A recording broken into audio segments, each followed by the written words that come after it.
Welcome to the Slop Farm. Enjoy the video. In this video, I will explain how to use Obj File in After Effects, updated. Start by choosing the right import path, like Element 3D or Cinema 4D, and confirming unit scale and axis orientation. Triangulate and clean the mesh, then check normals and UVs. Organize textures into a clear folder, link PNG or JPEG maps, and test a quick camera move to ensure lighting and shadows look correct.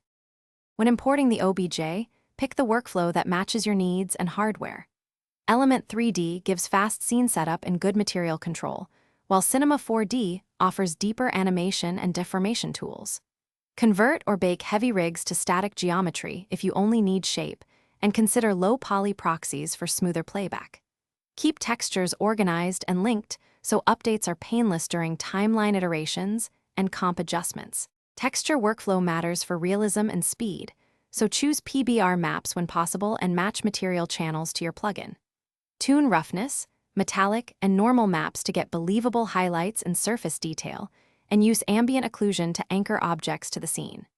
Balance comp lights with object-specific lights to avoid mismatched shading, then preview with motion blur and depth of field to confirm the final visual reads correctly in motion. Thanks for watching. Consider subscribing if we helped you today.